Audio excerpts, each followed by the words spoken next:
23 ছেপ্টেম্বৰ যুৱ জীৱনতে জুবিনদাৰ হঠাতে হোৱা দুৰ্ঘটনাই আজি সমগ্ৰ অসমবাসীকে স্তব্ধ কৰি তুলিছে। কিন্তু আমাৰ বাবে আজিও এইটো বিশ্বাস কৰিবলৈ টান হৈ পৰিছে যে জুবিনদা নামৰ সেই মানুহজন আমাৰ মাজৰ পৰা চিৰদিনৰ বাবে আঁতৰি গৈছে। এই দুৰ্ঘটনাটোৰ বাবে কেৱল আমাৰ মৰমৰ শিল্পীগৰাকীকে আমি হেৰুৱাই পেলোৱা নাই।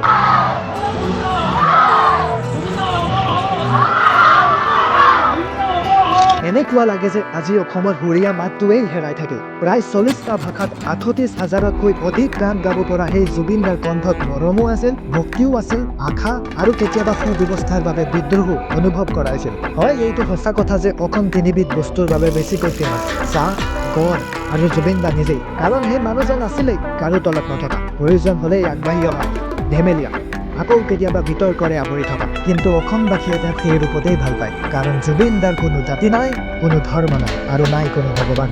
তেওঁ এইবোৰৰ পৰা নিজকে মুক্ত বুলি মানিছিল আৰু এই কথাটো তেওঁৰ অন্ত্যেষ্টিক্ৰিয়াত অসমৰ সকলো ঠাইতে গোট খোৱা লাখ লাখ মানুহে প্ৰমাণ কৰি দিছিল।